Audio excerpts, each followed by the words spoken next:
नमस्कार दोस्तों, आपका हमारे YouTube चैनल डेली न्यूज़ पर स्वागत है। जैसा कि आप जानते हैं कि सरकार पिछले कई दिनों से सारे सरकारी बैंकों को प्राइवेट करती जा रही है, तो आज की इस वीडियो के माध्यम से हम जानेंगे कि इस प्राइवेटाइजेशन का क्या कारण है और इसके क्या फायदे हैं और क्या नुकसान। तो पूरी जानकारी के लिए वीडियो को अंत तक देखिएगा। ज़्यादा देर न करते हुए चलिए आज की वीडियो शुरू करते हैं।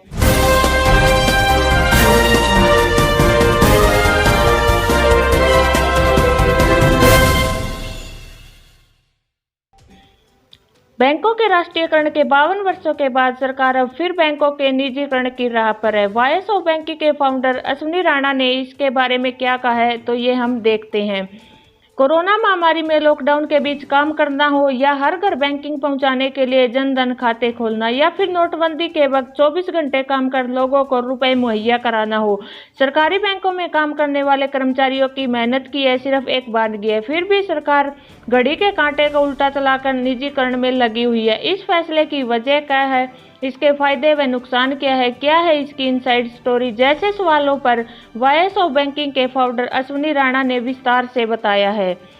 राणा ने देश के बैंकिंग इतिहास, नीतियों में परिवर्तन, बैंकों का नेशनलाइजेशन और अब प्राइवेटाइजेशन का देश और आम आदमी के असर के बारे में विश्लेषण किया है। वे कहते हैं जनधन अकाउंट, मुद्रा लोन, प्रधानमंत्री बीमा योजना, अटल पेंशन योजना, सभी योजनाओं का क्रियान्वयन इन बैंकों ने उत्साह से किया है। सबसे अभूतपूर्व कार्य नोटबंदी के 54 दिनों में इन बैंकों ने करके दिखाया। देश के सरकारी तंत्र की कोई भी इकाई सेना को छोड़कर 36 घंटे के नोटिस पर ऐसा काम नहीं कर सकती जैसा इन सरकारी क्षेत्र के बैंकों ने कर दिखाया। इसके बाद भी इनका प्राइवेटाइजेशन या मर्ज की जाने की वजह खोजने के लिए पहले हमें इतिहास की ओर झांकना होगा। तो हम जानते हैं कि दूसरे विश्व युद्ध के बाद से दुनिया भर में शुरू हुआ बैंकों का नेशनलाइजेशन। 19 जुलाई 2021 को बैंकों के राष्ट्रीयकरण के 52 वर्ष पूरे हो जाएंगे।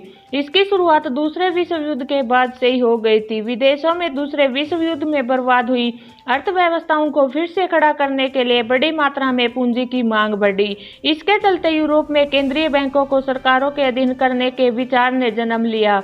लिहाजा बैंक ऑफ इंग्लैंड का राष्ट्रीयकरण हुआ और भारत में भारतीय रिजर्व बैंक के राष्ट्रीयकरण की बात उठी, जो बाद में 1949 में पूरी भी हो गई। फिर 1955 में इंपीरियल बैंक का सरकारीकरण कर स्टेट बैंक ऑफ इंडिया बनाया गया। कालाबाजारी और जमाखोरी के धंधों में पैसा लगा रहे थे बैंक। आर्थिक तौर पर सरकार को लग रहा था कि कमर्शियल या प्राइवेट बैंक सामाजिक उत्थान की प्रक्रिया में सहायक नहीं हो रहे थे। बताते हैं कि आज़ादी के बाद देश के 14 बड़े बैंकों के पास देश की लगभग 80% पूंजी थी। इनमें जमा पैसा उन्हीं सेक्टरों में निवेश किया जा रहा था जहां लाभ के ज्यादा अवसर थे। वहीं सरकार की मंशा कृषि, लघु उद्योग और निर्यात में निवेश करने की थी। दूसरी तरफ एक रिपोर्ट के मुताबिक 1947 से लेकर 1955 तक 360 छोटे मोटे बैंक डूब गए थे, जिनमें लोगों का जमा करोड़ों रुपए डूब गए।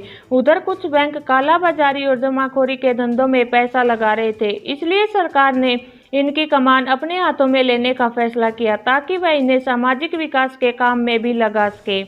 ऐसे हुआ बैंकों का नेशनलाइजेशन। 19 जुलाई 1969 को एक ऑर्डिनेंस जारी करके सरकार ने देश के 14 बड़े निजी बैंकों का राष्ट्रीयकरण कर दिया। जिस ऑर्डिनेंस के जरिए ऐसा किया गया वह बैंकिंग कंपनीज ऑर्डिनेंस कहलाया। बाद में इसी नाम से विधेयक भी पारित हुआ और बाद में कानून बन गया। राष्ट्रीयकरण के बाद बैंकों की शाखा में बढ़ोतरी हुई। शहर से उठकर बैंक गांव देहात की तरफ चल दिए। आंकड़ों के मुताबिक जुलाई 1969 को देश में बैंकों की सिर्फ 8,322 शाखाएं थी। 2021 के आते आते यह आंकड़ा लगभग 85,000 हो गया। 1980 में बैंकों के राष्ट्रीयकरण का दूसरा दौर चला, जिसमें और 6 निजी बैंकों को सरकारी कब्जे में ले लिया गया। फिर से प्राइवेटाइजेशन की प्रोसेस कहां से शुरू हुई? 1991 के आर्थिक संकट के उपरांत बैंकिंग क्षेत्र के सुधार के दृष्टि से जून 1991 में एम नरसिम्हा की अध्यक्षता में नरसिम्हा समिति अथवा वित्तीय क्षेत्रीय सुधार समिति की स्थापना की गई। इसके बाद नरसिम्हा समिति द्वितीय की स्थापना 1998 में हुई। इसने सार्वजनिक क्षेत्र के बैंकों के लिए व्यापक स्वायत्तता प्रस्तावित की गई थी। समिति ने बड़े भारतीय बैंकों के विलय के लिए भी सिफारिश की थी। इसी समिति ने नए निजी बैंकों को खोलने का सुझाव दिया, जिसके आधार पर 1993 में सरकार ने इसकी अनुमति प्रदान की। भारतीय रिजर्व बैंक की देखरेख में बैंक के बोर्ड को राजनीतिक हस्तक्षेप से मुक्त रखने की सलाह भी नरसिम्हा समिति ने दी थी। नरसिम्हा समिति की सिफारिशों पर कार्रवाई करते हुए केंद्र सरकार ने सबसे पहले 2008 में स्टेट बैंक ऑफ सौराष्ट्र, 2010 में स्टेट बैंक ऑफ इंदौर का विलय किया। मोदी सरकार के समय यानी 2017 में 5 एसोसिएट बैंकों का स्टेट बैंक ऑफ इंडिया में विलय किया गया। इसके बाद 2019 में 3 बैंकों, bank of Baroda, Vijaya bank और देना बैंक का विलय तथा 1 अप्रैल 2020 से 6 bank, syndicate bank, oriental bank of commerce, United bank of India, Allahabad bank, corporation bank और आंध्रा बैंक का विलय कर दिया गया। इसके बाद वर्तमान में सरकारी क्षेत्र के 12 बैंक रह गए हैं।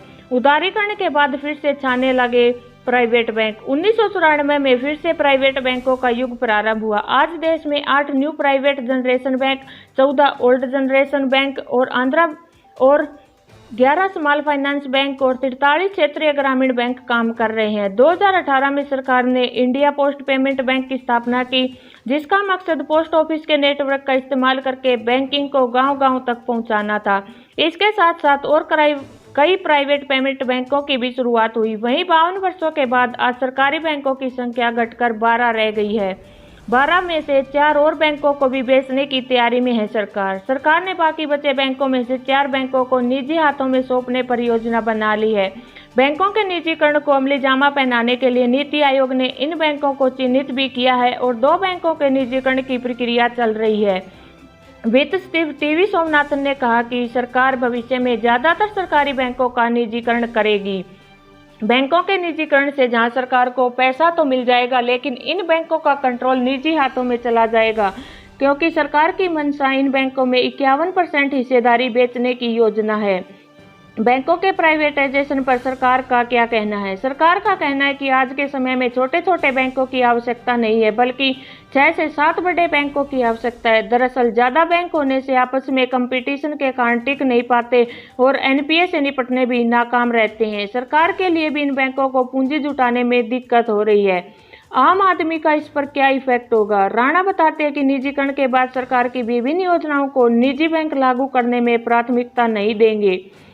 वहीं ग्राहकों के लिए भी ज्यादा सर्विस चार्जेस की मार पड़ेगी और अभी एमएसएमई, कृषि क्षेत्र और लघु उद्योगों को आसानी से मिल रहे ऋण में भी मुश्किल होगी। निजी बैंकों के प्रबंधन घाटे में चल रही ब्रांचों को बंद करेंगे, जिससे नए रोजगार के अवसर भी कम हो जाएंगे। वैसे भी निजी बैंकों में ज्यादातर कर्मचारी ठेके पर काम करते हैं। निजी बैंकों में ट्रेड यूनियन बनाने का अधिकार नहीं है। कुल मिलकर निजीकरण से सरकार, ग्राहक और कर्मचारियों को नुकसान ही होगा। तो अब हम जानते हैं कि इसका उपाय क्या है। राणा कहते हैं कि पहले से निजी क्षेत्र में चल रहे बैंकों के इतिहास, उनकी कार्यप्रणाली के कारण आए दिन कुछ न कुछ गड़बड़ियां और घोटालों को देखते हुए सरकार का सरकारी क्षेत्र के बैंकों को निजी हाथों में सौंपना उचित नहीं रहेगा। बैंकों के विलय के कारण बैंकों की शाखाओं को बंद किया जा रहा है। कर्मचारियों की संख्या को भी कम करने के लिए बैंक विशेष सेवानिवृत्ति योजना पर विचार कर रहे हैं। यानी कुल मिलाकर पेपर पर तो बैंकों का विलय हो गया है, लेकिन बैंक अलग अलग संस्कृति, प्रौद्योगिक प्लेटफॉर्म एवं मानव संसाधन के एकीकरण की समस्या से जूझ रहे हैं। सरकारी क्षेत्र के बैंकों में सुधार के लिए निजीकरण को छोड़कर अन्य तरीकों पर विचार करने की आवश्यकता है। बैंकों का राष्ट्रीयकरण न होकर सरकारीकरण ज्यादा हो रहा है। राणा के मुताबिक बैंकों का राष्ट्रीयकरण न होकर सरकारीकरण ज्यादा हुआ। पूर्व की सरकारों ने बैंकों के बोर्ड में अपने राजनीतिक लोगों को बिठाकर बैंकों का दुरुपयोग किया। जो लोग बोर्ड में बैंकों की निगरानी के लिए बैठे थे, उन्होंने अपने स्वार्थों की पूर्ति के लिए बैंकों का भरपूर इस्तेमाल किया। बैंक यूनियन के जो नेता बोर्ड में शामिल हुए, उन्होंने भी बैंक कर्मचारियों का ध्यान न करते हुए बोर्ड मेंबर की साजिश में शामिल हो गए। तो आज की इस वीडियो में इतना ही। बैंक प्राइवेटाइजेशन को लेकर आपके क्या ख्याल है, कमेंट में कमेंट करके जरूर बताएं। आपको हमारी वीडियो कैसी लगी? आपको हमारी वीडियो अच्छी लगी हो तो लाइक करें और अपने दोस्तों के साथ शेयर जरूर करें। धन्यवाद।